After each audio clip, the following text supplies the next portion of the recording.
Muy buenos días, doctor Eleazar. Le invitamos a activar su micrófono. Gracias.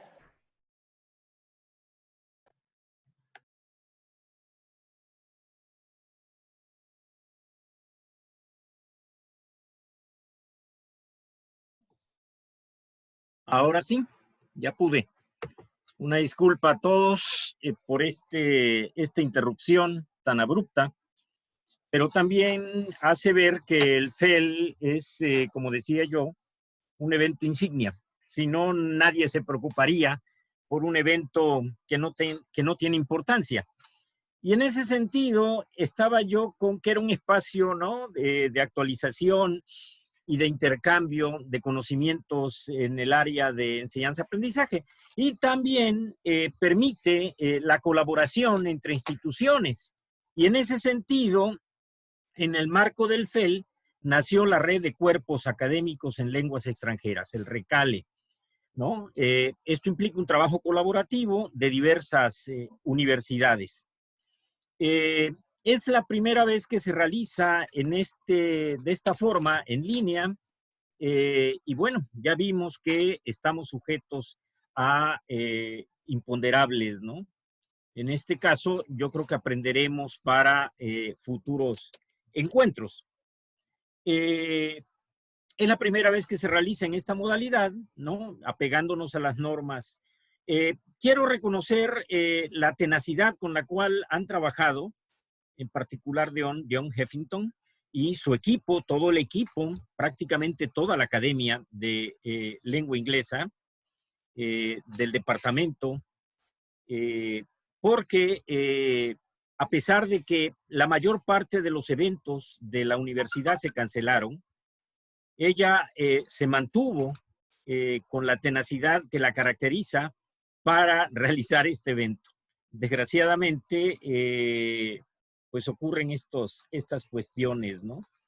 Les decía yo que son más de 100 participantes, es lo que tengo registrado en el programa. Generalmente es mucho mayor el número. Y en este sentido creo que sí, mengua un poco por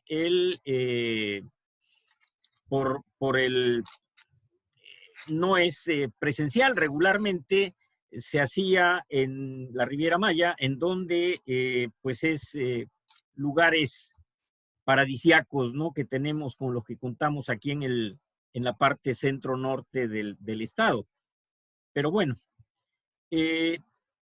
quisiera nada más reconocer y agradecer a los 4 participantes, ¿no?, conferencistas magistrales de renombre internacional que provienen de Estados Unidos, Reino Unido y Francia. Y hay alrededor de 130 ponencias, 130 ponentes, a los cuales les quiero agradecer el hecho de que participen en este importante evento. Por mi parte, sería todo. Iba yo a ser breve, ahora soy más breve aún, para no quitarles el tiempo ni aburrirlos, y pasamos al siguiente acto. Gracias. Doctor Galván, por sus palabras. Para continuar, cedo ahora el micrófono a la doctora John Heffington, quien nos dirigirá unas palabras. Muy buenos días. Distinguidas autoridades universitarias, invitados especiales, ponentes, profesores, estudiantes que nos acompañan en esta mañana.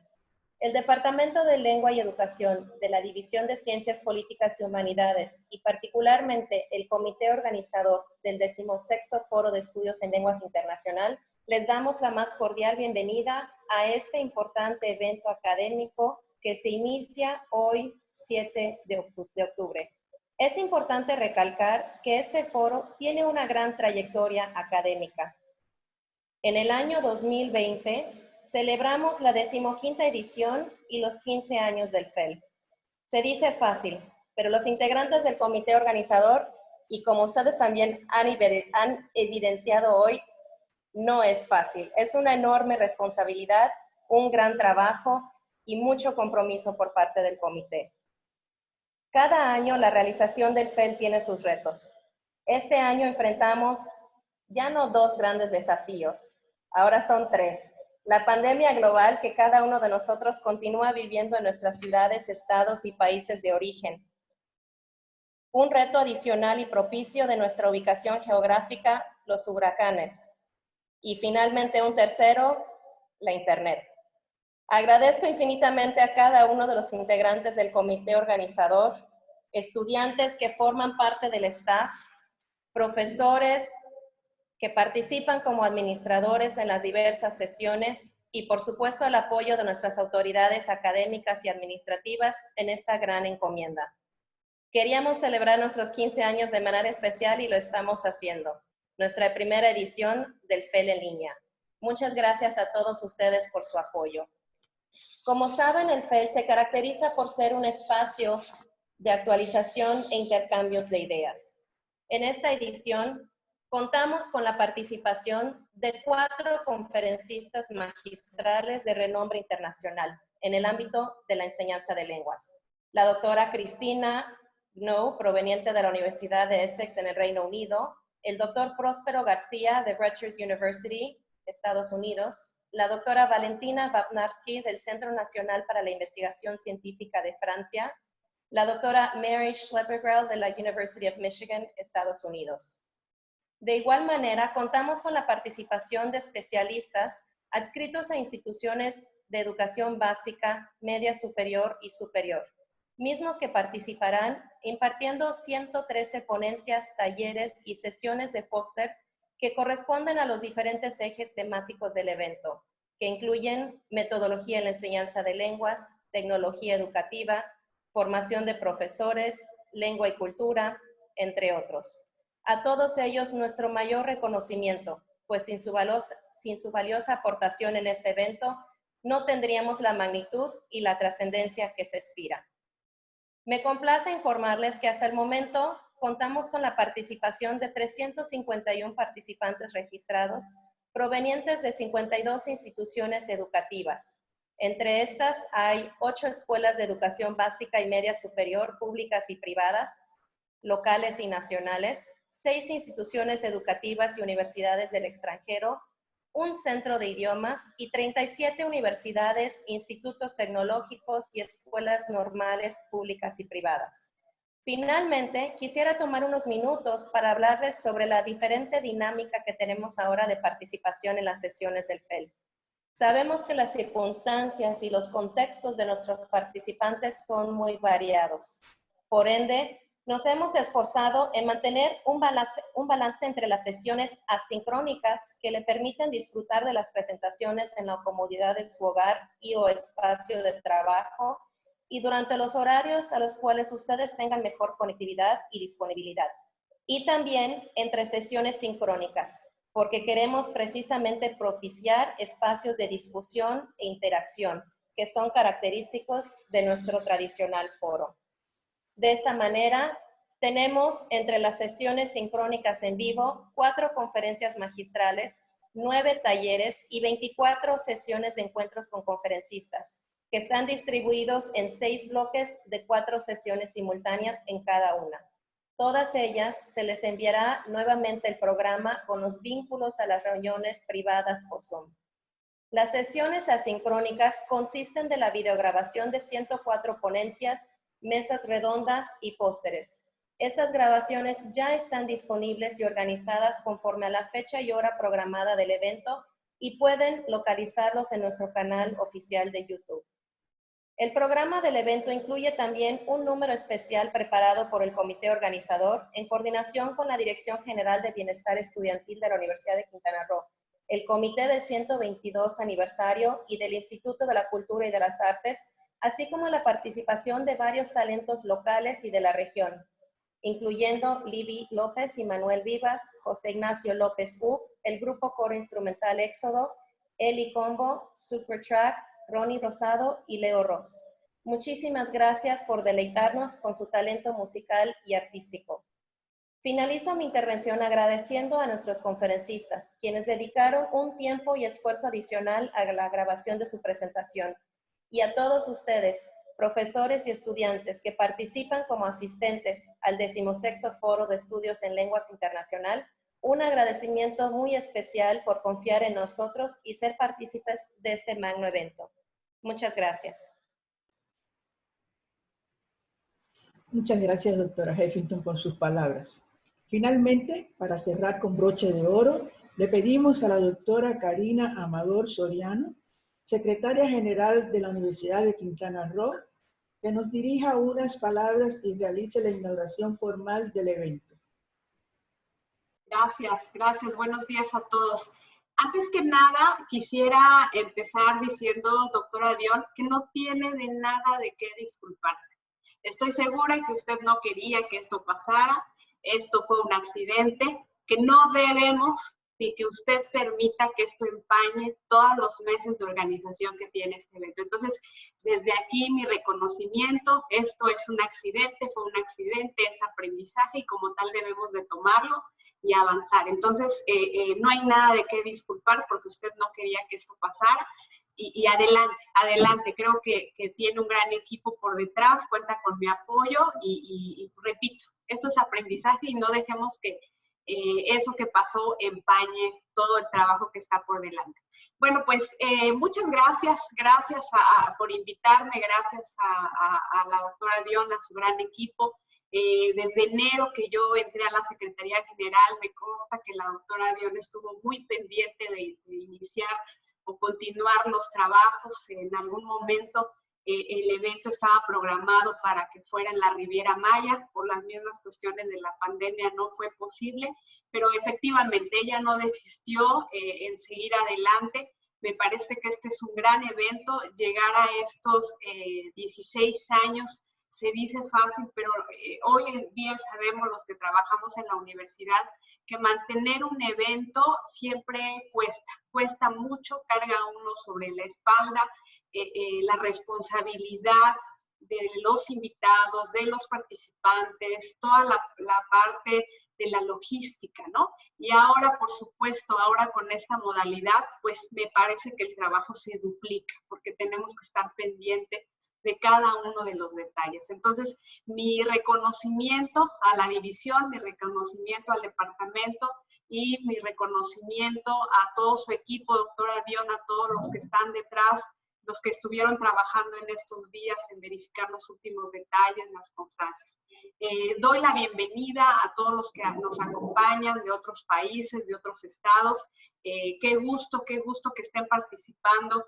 Tener a más de 180 participantes, pues es un gran honor, es un gran evento y yo les quiero desear todo el éxito en estos días de trabajo que van a iniciar y decirles que, bueno, que la Universidad de Quintana Roo les recibe ahora a través de esta línea. Les damos la más cordial bienvenida a este 16 Foro de Enseñanza en Lenguas Internacionales. Retos actuales, enseñanza y aprendizaje de lenguas. Pues no me consta más que dar por inaugurado este evento, siendo las 9:53 de este día. Doy por inaugurado los trabajos y deseo mucho éxito a todos los que están por venir, a nuestros conferencistas. Bienvenidos a la Universidad de Quintana Roo. Gracias. Muchas gracias, secretaria general, por sus palabras. Agradecemos infinitamente su participación en esta primera edición en línea. Les invitamos a permanecer en la sala y sintonizándonos vía nuestra página de Facebook, FEL para la Conferencia Magistral inaugural del The Emotional Rollercoaster of Language Teaching, a cargo de la doctora Christina Gknonou, de la University of Essex, in the United Kingdom. Muchas gracias y bienvenidos.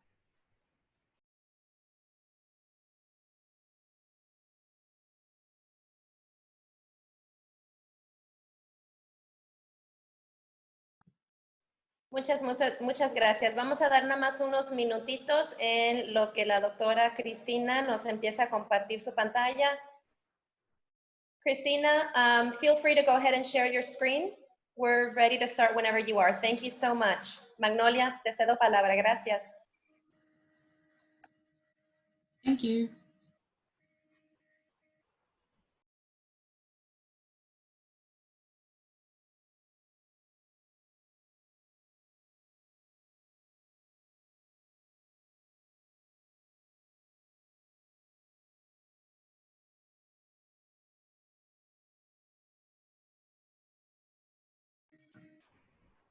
Okay, so shall I go ahead? Give me just a second. Doctora Magnolia, Yeah, okay. I think we have some mics silenced. Doctora Magnolia, si puede activar su micrófono, por favor. O el maestro Lorenzo también creo que tiene que darle el acceso, por favor. Digo, Adelante, Magnolia. ok, muy bien. Bueno, después de ese sustote, ¿verdad? Qué bueno que ya estamos de vuelta todos. Muchas gracias por su paciencia y por acompañarnos y qué bueno que estén conscientes de que eso fue algo totalmente fuera de nuestras manos. Well, I have no other to say that I'm so happy and so honored today of being presenting Christina Gknonou, who is not only a professor from one of my alma maters, which is the University of Essex in the UK, but she studied in the same department as I did in the Department of Language and Linguistics at Essex. And she, on top of that, happened to be my internal examiner for my Viva Voce examination, my Viva, mi examen de grado, como le llaman los ingleses. And it's such an honor. It's a privilege. I'm so happy to have you here with us, Christina. Thank you very much for having accepted this invitation and for being here to share your knowledge with us. Okay, so I will introduce Christina's biodata just so you have an idea of what she's been doing for the past years, and of course a very quick abstract about her presentation. Dr. Christina Gknonou is Associate Professor of TESOL and MA TESOL Program Leader in the Department of Language and Linguistics at the University of Essex in the UK. She is also Deputy Director of Education in the same department. She convenes postgraduate modules on teacher education and development and on psychological aspects surrounding the foreign language learning and teaching experience. She is co-editor of New Directions in Language Learning Psychology with Sarah Mercer and Dietmar Tatzel, New Insights into Language Anxiety, Theory, Research, and Educational Implications with Jean-Marc Dewally and Marc Dubny, in the Emotional Roller Coaster of Language Teaching with Jean-Marc Dewally and Jim King.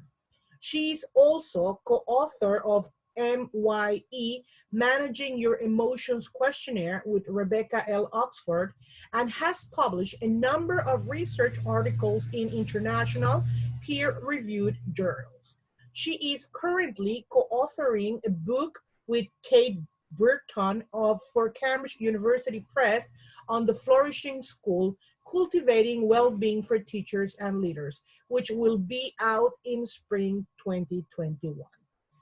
So please, let's give a big applause to Christina, who has been, as an early bird, patiently waiting for her talk this morning, joining us since very early this morning.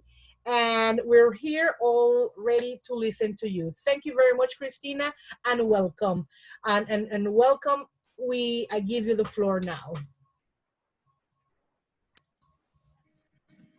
Thank you very much, Magnolia. Thank you for the invitation, for your kind words, and thank you to the conference organizing committee for inviting me and for putting together a conference online. I think this is a new kind of new experience for everyone now under the current circumstances. We started with online teaching. Now we need to do all of our events online, but this is a very interesting event, and I look forward to attending more presentations in the next 2 days as well. So I also have to say that it was really nice to have Magnolia in the department here, and I believe at some point we were PhD students at the same time, weren't we? Yes. Yeah. Yes. I can't remember exactly which year, but 2013. You were finishing and I was starting. We sort of that's right. overlapped. Yeah. That's right. Yeah. That was the last year, and this is when I had my examination as well, the oral examination 2013. Yes. Yeah. Yeah, and as Magnolia said, I was the examiner of her thesis, and it was really interesting to read her work and understand exactly what she's doing, and I think it was overall a very interesting experience for me. Today, I just want to welcome you in the first place to my presentation. Thank you all for being here. I am going to talk about the emotional roller coaster of language teaching, and I got this title from a book that we have recently co-edited and published with two colleagues of mine on this particular area. And we thought we could name the book this way because teaching in general, but also language teaching, can be quite emotional. So it is a cognitive, it is an intellectual activity, but at the same time, it is an emotional activity. And I hope that I will be able to show to you today how and why. And we can also share experiences as well.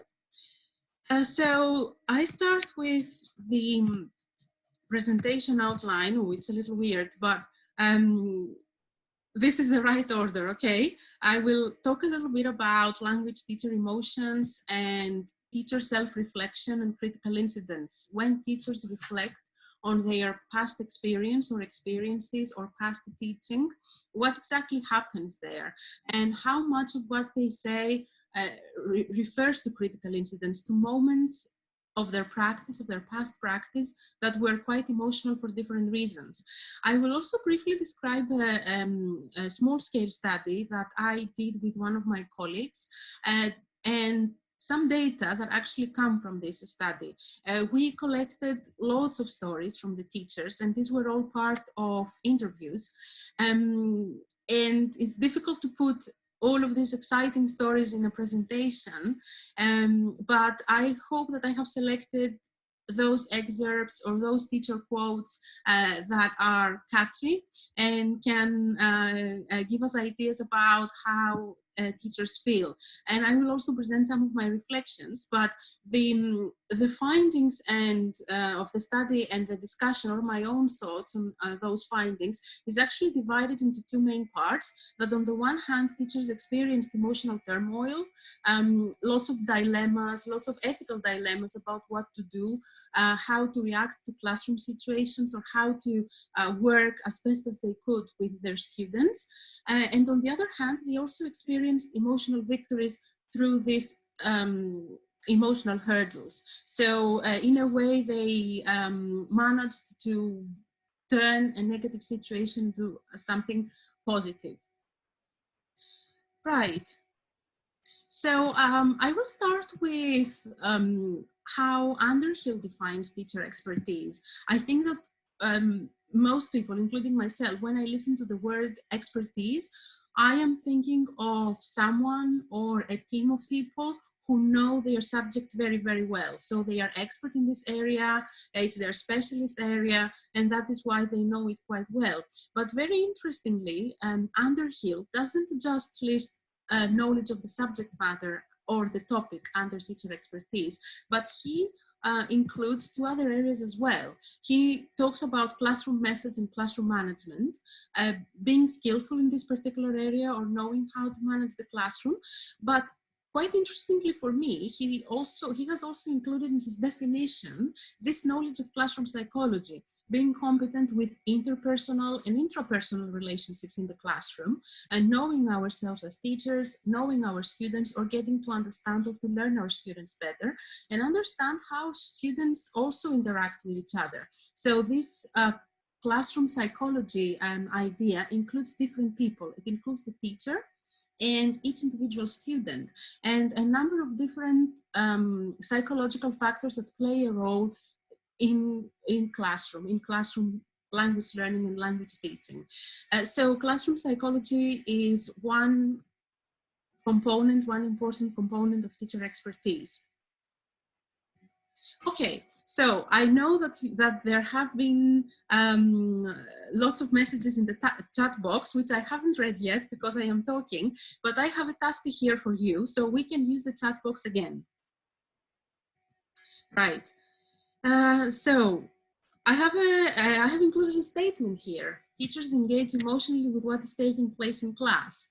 Do they not, or maybe? What do you think?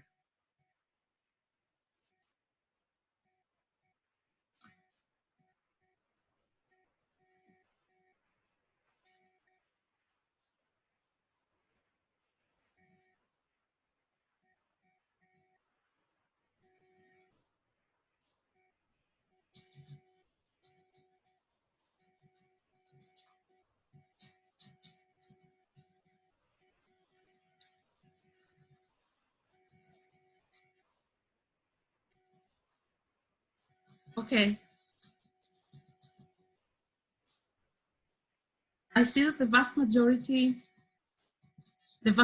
are saying yes, definitely, absolutely, of course, they do engage.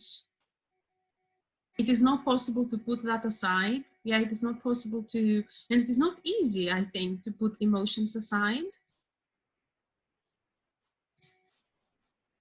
There is another interesting comment saying that as time goes by, we learn how to deal with those feelings. And that's very true. I think we learn how to deal with those feelings in our lives generally, like our personal, the personal domain, but also the professional domain. We learn how to do that. And perhaps we also learn how to help our students to do that if they are if they are young, or if we think that they don't have experience with language learning and the whole process of learning a language makes them anxious. So we also teach them how to manage their emotions. We might be doing so unconsciously or unknowingly, but we do that. Good and bad teachers get engaged for different reasons. Yes, that's very true. They get emotionally engaged for different reasons, but yes, we can certainly talk about emotional engagement on both cases. Teaching is part of our lives. Yes, yes. Good, thank you very much. These are all interesting responses, and I agree with you that teachers do engage emotionally with what is taking place in class. When I talk to teachers, and I'm sure this is something that you have experienced as well, many of them also say that they tend to think about what has happened in class after the class has finished, after the lesson has ended. So this is something that they try to process and reflect upon even after the class. Yes, there is a nice, another interesting response, the last one in the chat box for the time being, that as teachers we are interacting with people and there is an age gap or a generation gap because our students are of a different age. This forces us to take different paths, which involves an emotional engaging, which is very true. That's another important factor that we need to take into account. Our students' age, their interests, their experiences, and the fact that they are younger than us, so they belong to a different generation. Right, thank you very much for your responses. So just trying to move on to the next screen. I just want to say a little bit about teacher emotions and how these are viewed. There are lots of different ways to approach or to understand emotions, most of which emerge from psychology. There are also biological approaches, but what we, in the field of second language learning and teaching, it's mainly social and educational psychology that comes into play. So we try to understand emotions by thinking of the psychological experience of emotions, or even the sociological, because as you have just said, we are interacting with people, and language learning and language teaching is very interpersonal and social in a sense. So as teachers, I think that we want to be honest about our own emotions. So we want to say how we feel. Maybe we want to explain in a different way, in an indirect way, how we feel. Or we reflect on our own emotions. And when we are on our own and thinking about our lesson, we are trying to name our emotions or to explain how we felt to ourselves, but also to our colleagues if we have the chance to exchange ideas and discuss that.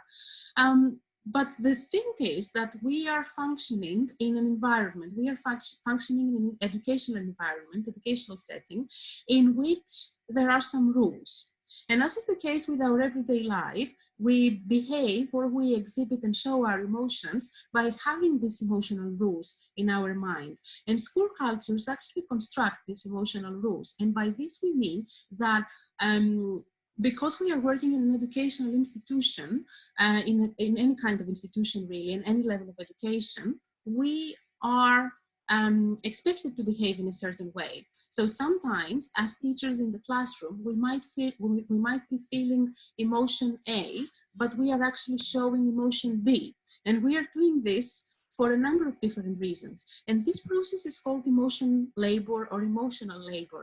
And it is very common in teaching. In education generally. And it actually means that teachers need to edit out their truly felt emotions in order to project some organizationally desired emotions. And this can be both good and bad.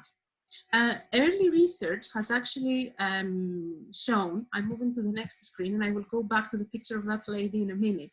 Early research has actually shown that emotion labor is negative, and it has always been viewed as negative in early research into this particular area, because when we do not actually show what exactly we feel, we tend to lose our own true self. So we distance ourselves from our true self, and we actually show a different self, not exactly the one that we feel.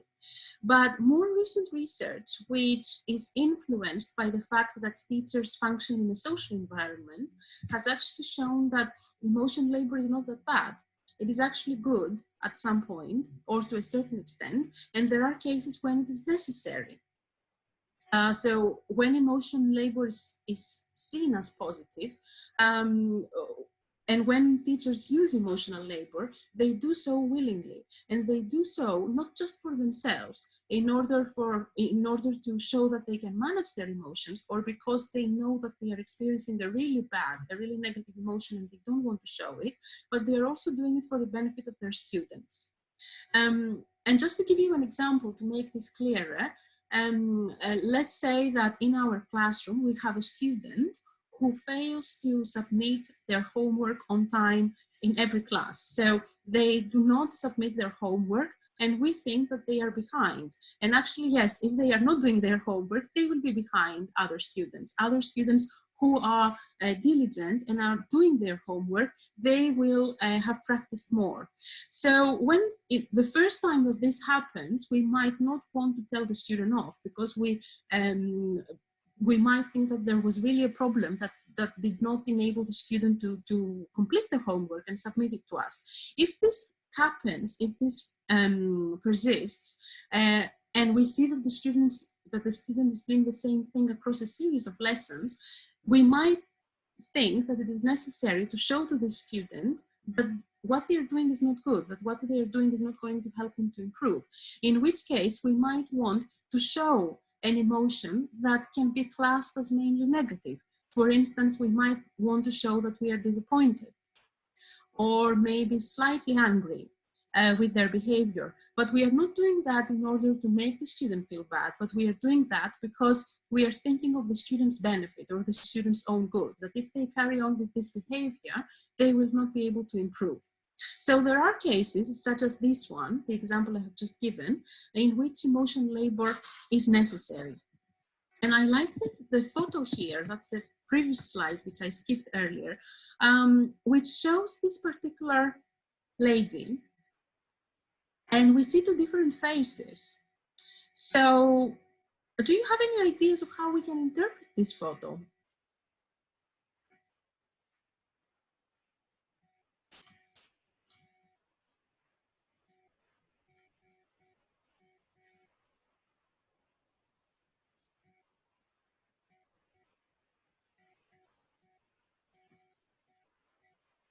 If you have any, you can type them in the chat box.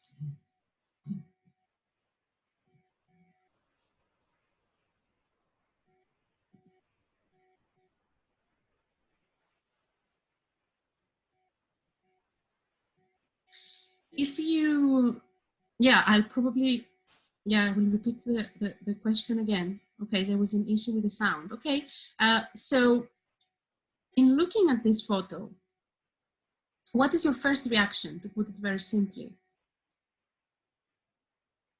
How do you interpret what you see on the photo, let's say?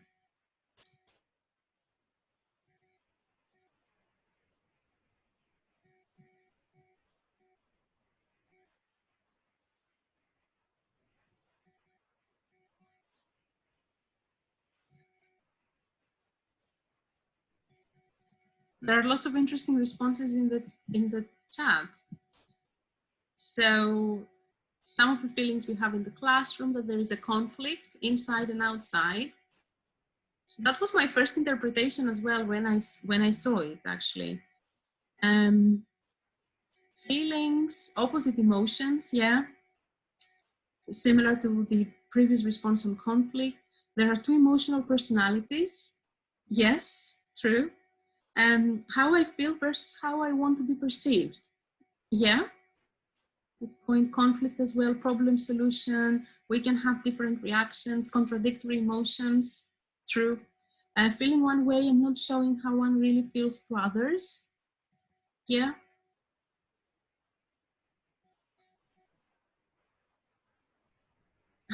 There's another interesting response by Karina, who most likely teaches children, from what I understand. These are your emotions in a single class. Yeah. You can have lots of feelings at once with very young learners. So there is a very constant change of emotions in this way. And you can move from negative to positive all the time. Opposing feelings, she's acting in emotion, maybe stress or conflict with emotions. She's under a lot of stress, same person but different moods. Wow, that's amazing. There are lots of interesting responses. A good day that became bad. I like that one. Yeah. So you start with the good day on one side and then you end up with a really bad day, which can happen, of course. The mood depends on the situation. That's very true too. Yeah, thank you very much. So when I first saw this photo, I thought what most of you have actually typed in the chat box, that there is a conflict here. Maybe what she feels inside is different from what she projects to other people. That can be one interpretation. Another interpretation can also be what some of you have typed in the chat box, that as people and as teachers, we are experiencing multiple conflicting emotions at the same time. And this is because the nature of the lesson is just so fluid, it's so dynamic. We move from one stage to the other, and we are also dealing with a large number of different people in our class. Each student is different, and as teachers, we need to manage that. So there's definitely a conflict in terms of emotional labor, what exactly a person feels inside and what they show, but also a constant change, a very rapid change of emotions. I'm just having a look at the chat box again so that I don't miss any responses. Maybe she doesn't feel confident showing their emotions because people will be asking her why she feels like that, and she doesn't want to give explanations. Yes. Yeah, that's another thing, that with relation to emotions, with how we feel and what we show, we often think about other people, how other people are going to interpret the way we feel and behave. So emotions depend on the situation, of course. Two attitudes, as we said earlier. And, yeah, and the last comment is very interesting. I think that's why we get tired, because of having lots of emotions in a short time during our classes. That is perhaps one reason why people say that teaching is exhausting. As a profession, it requires teachers to be there all the time. You can't just do something else or think about something else. You have to be present. And yeah, I agree that maybe that's one reason why teaching a class can be tiring, and we need breaks between classes, especially if we are changing the groups, if we have to work with different groups during the day. That's even more challenging. Thank you so much for the responses. They are all very interesting, and we agree in the way we actually interpret this photo. Right, so What I'm going to present in this, in the part that follows, is reflection, stories of reflection. And what exactly we mean by that? According to Bart Huizen, who has worked a lot on teacher identities, stories of reflection actually come from larger narrative sets. In interviews, for example, when we interview teachers or learners, they often recount stories. They recount things that have happened in the past in their classes and as part of their teaching or learning experience overall, or through journals, written diaries in a way. So these stories are excerpts from this data, and they narrate past experiences, as all stories do. They have a temporal dimension, and I would say that most of the times they refer to the past, rather than what is happening right now or what people will do in the future. And they describe action in the same way that stories in general do. When we tell people stories about something that has happened in our lives, we are actually recounting it, we are recollecting memories, and we're presenting that in the same way that we are presenting this as a story.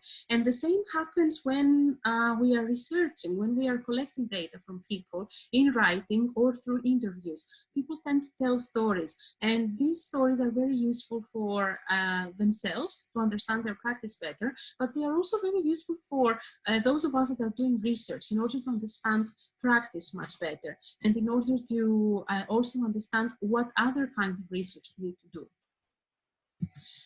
And some of these stories can be quite critical. They can be very important, and this is what we call critical incidents. They are stories, they are events that have happened, but they are produced by the way we look at the situation. And this simply means that something that I class as a critical incident might not be classed as a critical incident by someone else. Maybe my own experience at that moment, my own interpretation, and the way this particular event has affected me is very different from the way it has affected someone else. And that is why critical incidents, these particular types of stories, can be very subjective. They are usually unanticipated events, things that have happened and we were not expecting that, but they are vividly remembered because the emotional impact that they have had upon us was very strong. And I actually like this quote very much. I'm really sorry about the font. I know it's small. And as you see, I have already cut quite a bit of that text. But I think that as a quote or as a definition, it gives us a very clear idea of what critical incidents are. I will just read through it quickly. A critical event, as told in a story, reveals a change of understanding or a worldview by the storyteller. It is almost always a change experience, and it can only ever be identified afterwards. The longer the time that passes between the event and recall of the event, the more profound the effect of the event has been, and the more warranted is the label critical event or critical incident. Over time, the mind refines and discards unnecessary detail and retains those elements that have been of changing and lasting value. The event is likely to have changed their experience, the participants' experience and understanding, informing future behavior and understanding. And I think this is a very interesting quote because it encompasses lots of different characteristics of a critical incident, or of why we would call an incident critical. And what I particularly like is this, what I particularly like is the sentence here that talks about time and the mind. The fact that the mind keeps information, detail that is important, and discards any unnecessary detail. So the mind processes what has happened, and the event has been so important for us that we remember it, and we recount it, and we use it as a guide for the future, for future behavior and practice. And this is what these teachers have done through the stories that they have told us. So in this particular study, what we wanted to do is we wanted to, in a way, isolate the language or the discourse that was very emotionally laden, that included language that is emotionally charged. And this, the kind of language that teachers use in their recollection of past critical incidents, what meanings teachers assign to these critical incidents, what exactly these stories actually mean, what do they tell us, and the impact of critical incidents on emotions and the impact on their teaching. This was done with the group of teachers that you see on this screen. This is a brief description of this group. I just want to say that this data come from a larger set of interviews, but it was these 13 teachers that produced critical incident stories. 8 of them were based in the US and 5 of them were based in the UK, but all of them were teaching English in higher education institutions, in universities really. The vast majority were female teachers, and again, the majority were working as full-time. And the average number of teaching experience in years was nearly 22 years. So you understand that most of these teachers have been doing this for a large number of years. And one of you actually mentioned in the chat box earlier that as the more we teach and the more experience we get through our teaching, the easier it is for us to manage emotions and to manage emotionally difficult situations. So I'm highlighting this because it is linked with experience, and the teachers that have produced the critical incident stories were very experienced teachers.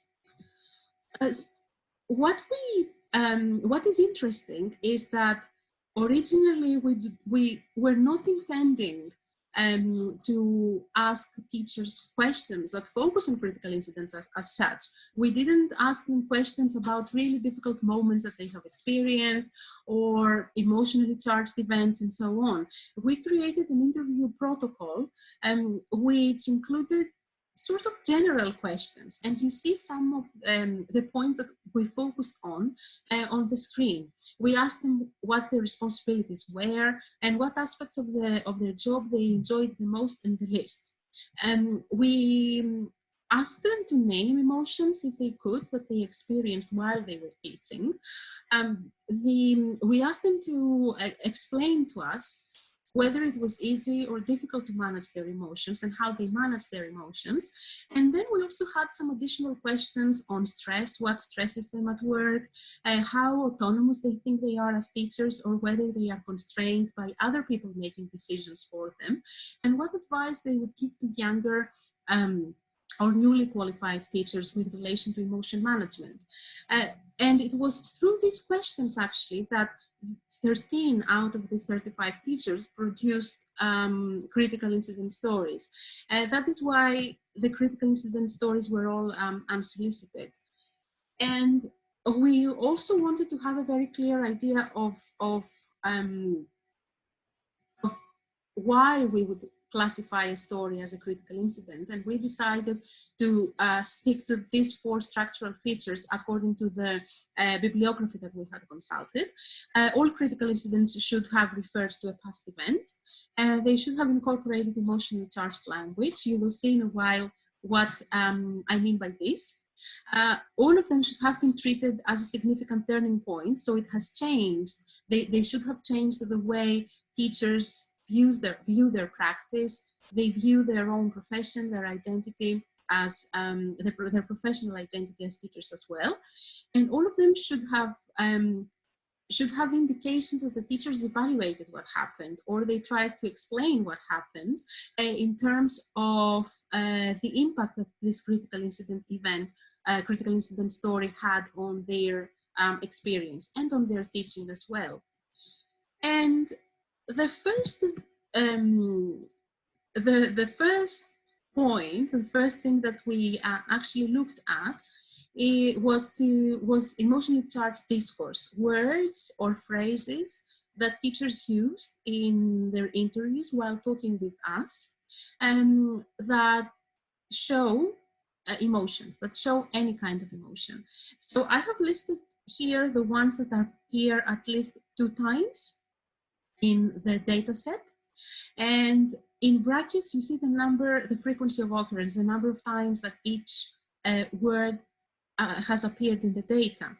And the winners are difficult time and situation with 7 mentions, struggle with 6 mentions, and then we have words like mad, what else? There's another one with 5. Yes, frustration, frustrated, frustrating, anything related to frustration. And then we also have some mentions of anger, angry, and then moving down to betrayed, betrayal, and lots of other terms that have appeared 3 times or twice.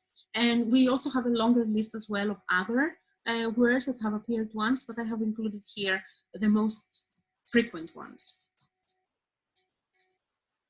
So you also see some positive words, right? So it is not just negative words that we should focus on, but it looks like the negative terms are the winners here. But we do have positive words such as blossom, care, enjoy, exciting, happy, laughter, and so on. The critical incident stories that we looked at actually showed that teachers moved from emotionally charged situations because they had to deal with ethical dilemmas, difficult students, difficult behaviors. This is what I mean by that. Lots of cases of academic offenses like plagiarism, because they were teaching at university level, and plagiarism was a very important aspect that students should be aware of and they should attend to, really, but students were not attending to that, and that is why there were lots of stories relating to academic offenses and difficulty with creating positive group dynamics in their classrooms, especially because there were cases where groups were large and it was difficult to manage that when they were working on specific tasks with their students. So teachers moved from these emotionally charged situations to what we called emotional victories. We call them as such because they actually show that teachers found ways to deal with their emotions or to deal with the difficult situations and experience better emotions or more positive emotions, if you like, through their practice and through the strategies that they put into practice at that moment. So they managed to deal with the challenging students in different ways, understand students' emotions and behaviors. They also learned how to not take things personally, and this particular emotional victory was a big issue in the data. And by this I mean that the vast majority of teachers talked about that, and they also talked about how important it is to make sure that we feel okay about what has happened in the classroom, to not take things personally. And they also experienced emotional rewards. And I will now show you examples of each of these emotional victory. Now, in dealing with challenging students, the discourse, the words that teachers chose to refer to those challenging students were difficult or disruptive or awkward. And they also went into detail by describing specific behaviors, but I didn't include that here. In dealing with challenging students, they tried to keep a bit removed from students' highly emotional situations. This doesn't mean that they were not open to listen to the students, that they did not listen to the students when something was troubling them, but they applied on certain occasions this concept of detachment. So in psychology, this is a very widely used term, detaching from a situation that makes us feel in a certain way, if we can, in order to be able to manage our emotions that are related to that situation. And this is what many teachers did in their attempt to deal with challenging students. And there were also cases where they worked preemptively to prevent negative situations from happening. This was very common when they felt that they knew their students quite well, and they tried to evaluate in advance what would happen or predict in advance what would happen in order to prevent that situation from happening.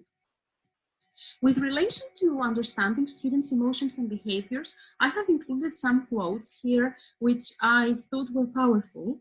And what you see in brackets, this T1 or T5 on the right, is the code for the teacher. So T1 is teacher 1, T5 is teacher 5. One of the first teacher in the data set who actually said that we never really know what the emotions of the students are.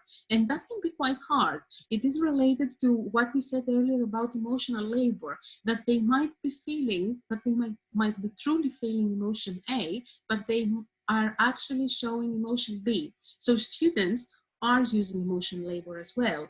Another interesting point with relation to this is that some people by nature, or this is something that they have learned, are better at hiding their emotions than others. And this is very common among our students. We do not always know how they feel. Another interesting quote from teacher 5 was that probably the times I've been unhappiest as a teacher over the last 10 years are when I badly misread students' emotions. And I like this quote because the teacher uses this very strong word in the superlative form, unhappiest. And the teacher links this with their attempt or the lack of attempt or the less successful attempt to actually read their students' emotions. The other point, which, as I said earlier, was again a big winner in terms of the strategies that teachers used, was to not take things personally. Pretty much every teacher actually mentioned this strategy.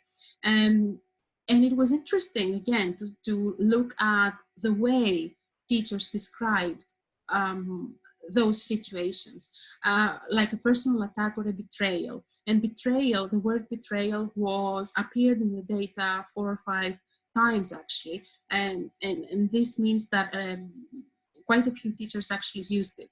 But the teachers highlighted that it's important to understand that this is not a personal attack, that if the student is behaving in a certain way, it doesn't always mean that they do that because they resent the teacher for whatever reason. It might be all sorts of other reasons that are troubling the students and they are behaving in a certain way in the classroom. And this is another interesting quote from teacher 5, and I have included the full quote here. I will give you a moment to read that on your own.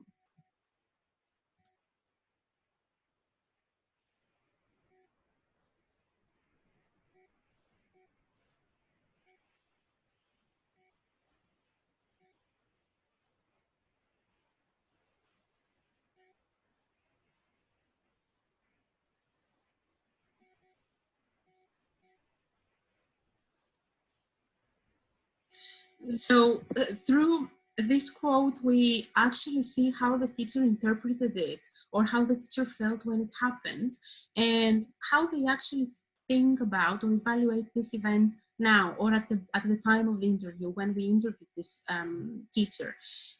So initially, the teacher felt that it was really difficult to make it to the end of the class, but reflecting upon this particular event, they now think that they wouldn't take it personally anymore, because initially the teacher took it, interpreted it as a personal attack to them. And the last one, in order to end in a kind of a more positive tone, this idea of experiencing emotional rewards, there were again some powerful quotes from the teachers.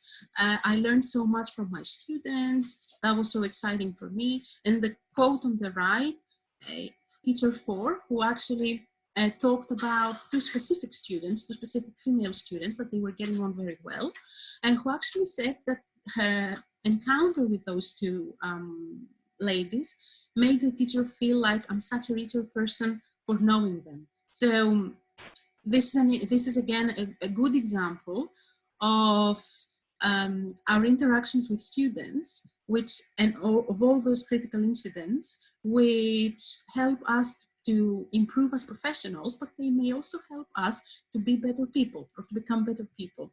Like the teacher says, a richer person. So I have included some thoughts here, and I hope we will have some time in a while to discuss things and exchange ideas. These situations, these critical incident situations, were treated as formative in that they were meaningful to these teachers' practices and the development of their identities. So teachers could understand themselves better, they could understand their practice better, and they could understand better who they are as professionals and how they can progress with their teacher identities. They also help them to develop resilience as teachers, to learn better how to overcome difficulties and to find solutions quicker as well. Some other thoughts I had about how teachers felt, and these are not only my interpretations, but these are things that teachers also admitted to feeling, are that students' behaviors were likely or not always intended in the way teachers initially perceived them. If you remember the quote, the long quote that I showed to you from one of the teachers, who actually said that the student crashed their hand, and the teacher initially perceived this as a personal attack, but then they realized that it was not as such, or it shouldn't be interpreted as such. And really, that student might not even have had that intention when they did that. So it is important to remember that, and to also keep in mind that there were cases where these teachers felt remorseful about some of their interpretations and empathetic towards the students. They tried to put themselves into their students' shoes, understand how they feel, and help them to manage their emotions for a difficult situation.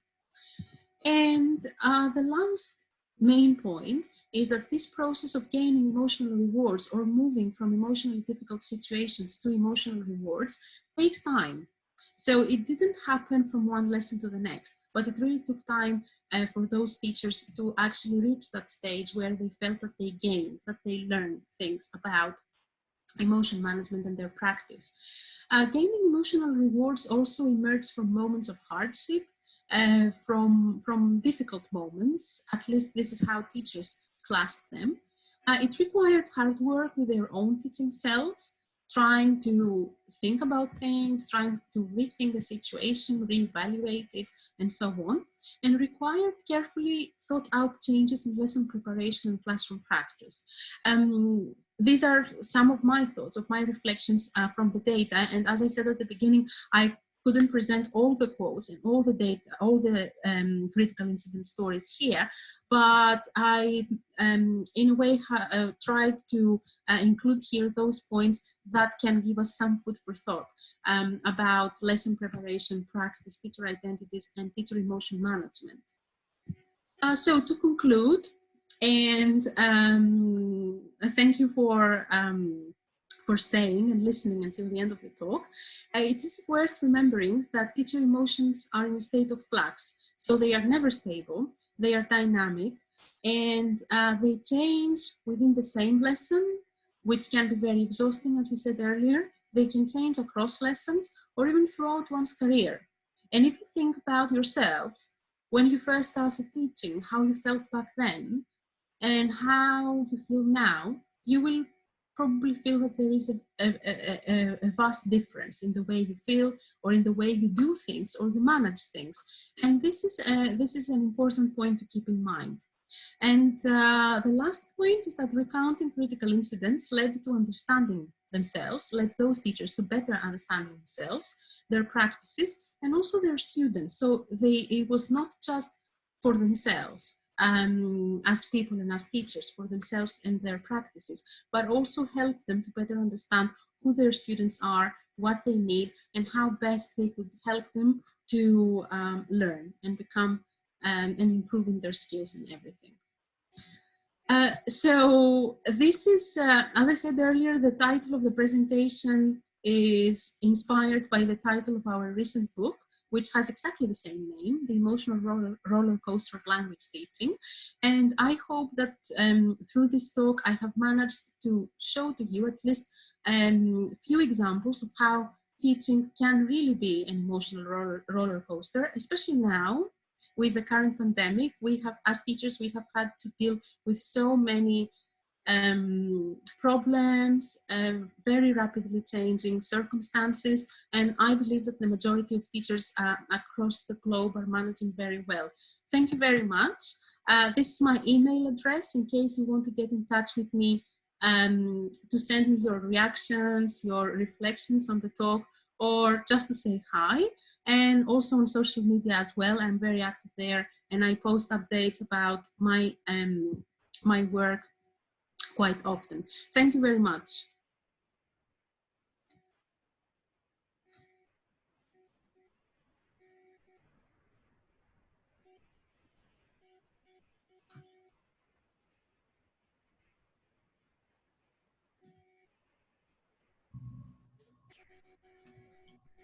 I'm just going to check if Magnolia is here.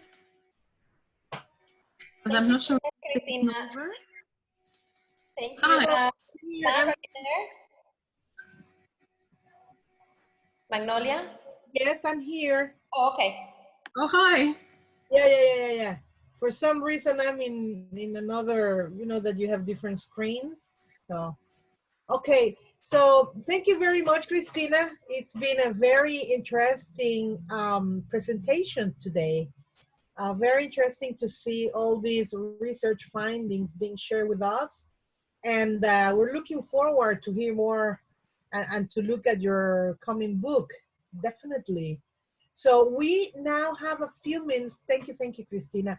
We have a few minutes, Dion, still for questions in case there are any, or those posted on the chat if you might want to expand a bit on something that you might have found interesting, Christina, to discuss about just for a very few minutes.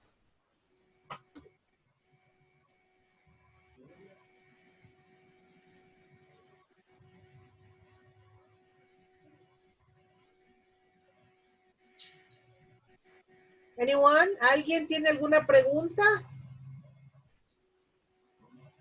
que desease hacer a la plenarista?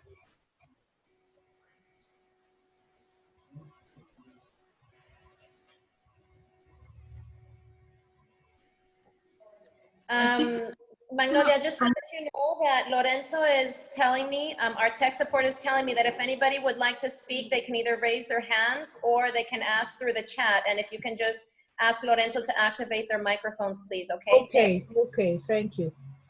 Good. If anyone wants to,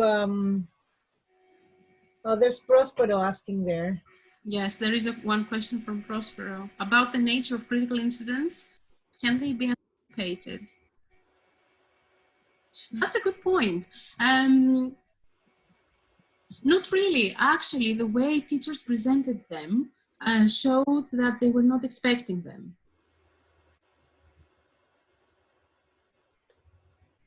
There's another comment from Marisa.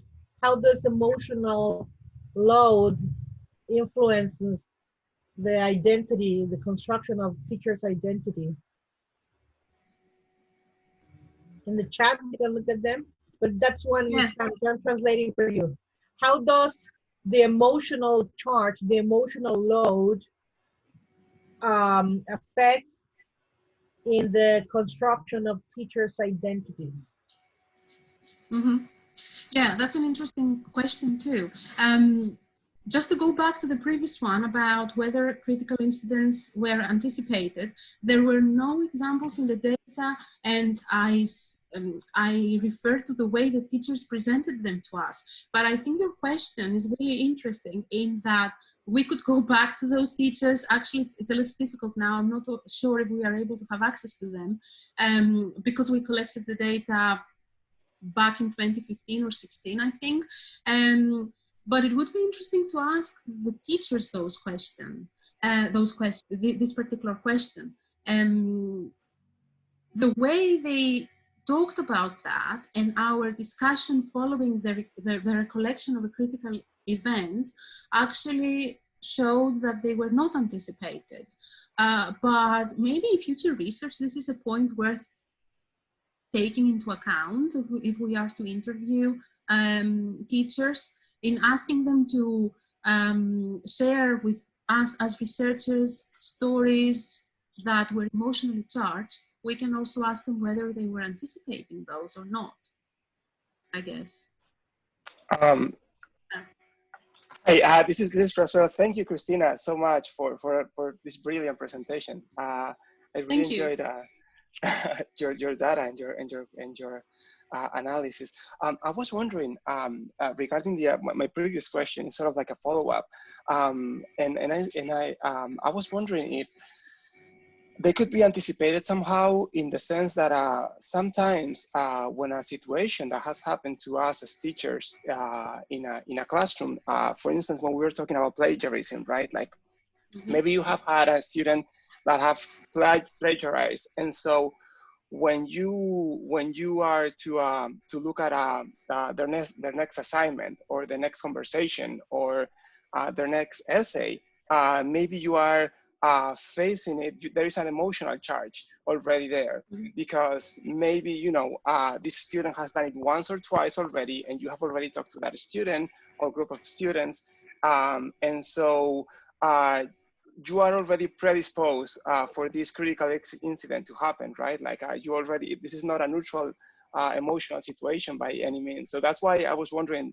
if maybe, you know, there have been some situations where the teachers maybe, you know, were conscious, or maybe not conscious, but this was a situation for which they were predisposed, and even though appear in an unanticipated way, because maybe they were not thinking about it consciously, that maybe had appeared in your data, right? Like repeated situations, maybe confrontation with the students that happen more than once throughout the semester. And they don't need to be negative, right? Like you can also have like this positive experience with your students that charge you positively when you are dealing with them, or with, you know, with dealing with colleagues or assignments or other things. So that's that was why I was wondering if maybe that had appeared in your data. Thank you. Yes. Yeah, thank you very much for this question. It's really interesting. As you said, yeah, they were, maybe didn't, yeah, they were classified as critical incidents when they happened for the first time, actually. And then there were cases where teachers would expect that. And those cases where teachers would expect a similar behavior happening again, this is when they knew how to manage that situation, how to deal with it. And to some extent, this comes under the emotional victories, to some extent though. So it is not a full emotional victory, if you like, but the fact that the teachers knew how they could manage that because they had experienced it before, or they were expecting from a specific student a similar kind of behavior because the student has done the same thing again in the past, actually made them feel better able to manage their emotions and perhaps more confident in the way that they would do that. And this is a very useful point with relation to the kind of dynamics in the class and the relationship that we build with students, that the more we know them, the better able we are to predict their reactions and their behaviors. So this can be quite common with longer relationships of any kind, that you know people, you know how they would react, and then you expect that, and you know how to deal with that because you have the experience of the same event.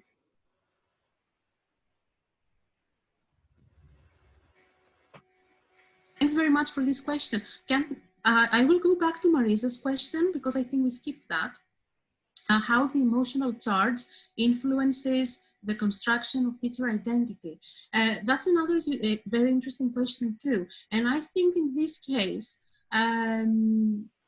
the emotional charge influences the identity of a teacher, in that if the teachers cannot deal with it, they might feel that they are not good teachers. These aspects are very closely linked. So teachers can develop their teacher identity, their professionalism, through experience that they have and through confidence in themselves in how to manage difficult situations or emotionally charging situations. And this is why I think that emotions really play a role in one's identity, in how one's identity is constructed and developed. And emotions change in different ways throughout one's career. And I also think that their identity also changes throughout their career. So maybe when we start working as teachers, we feel in a certain way, and then our identity and our self-perception changes as we go along, and as we carry on teaching and are exposed to more different students, I think, in situations as well.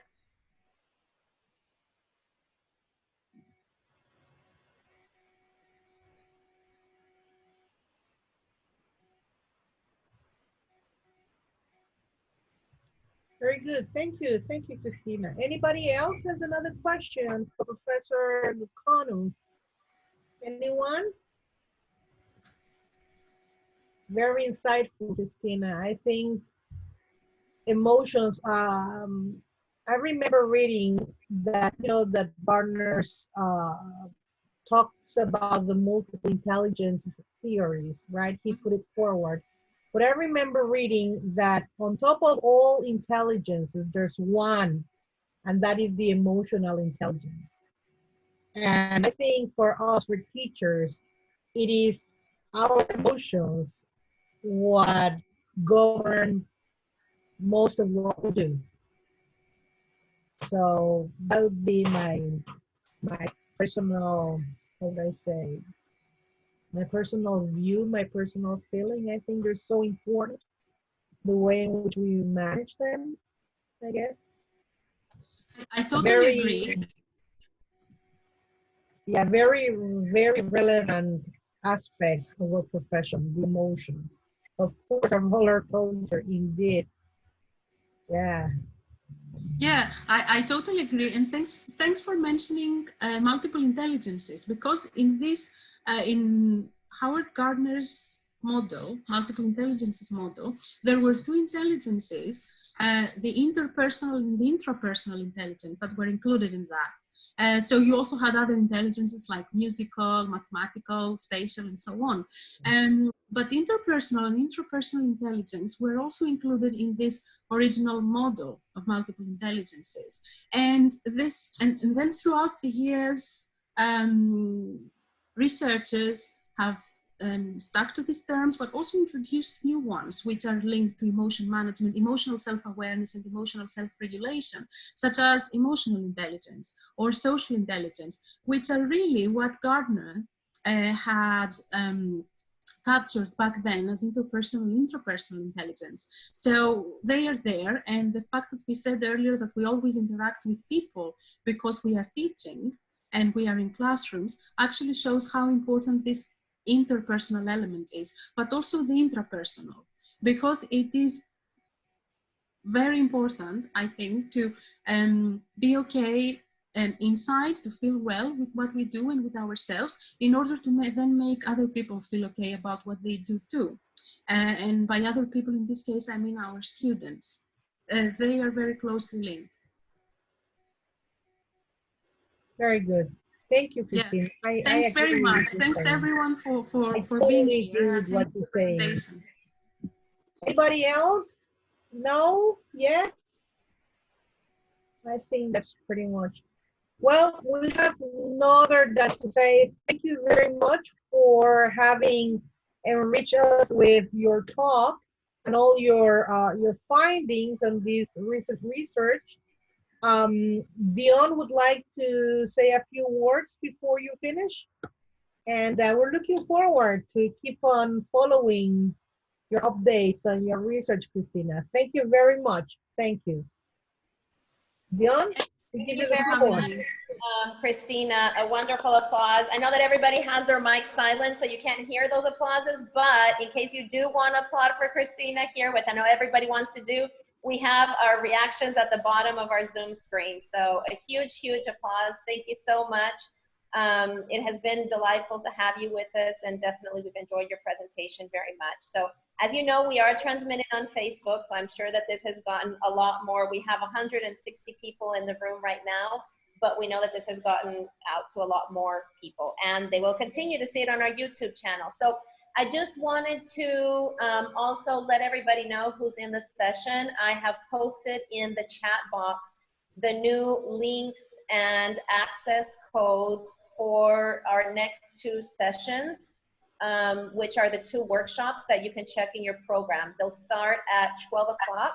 So in the meantime, you have some time to go ahead and enjoy the videos that have been pre-recorded by several of our scholars, and those are available. Please check your program and you will see that they are available on our YouTube channel. Thank you very much once again, and we will see you again at 12.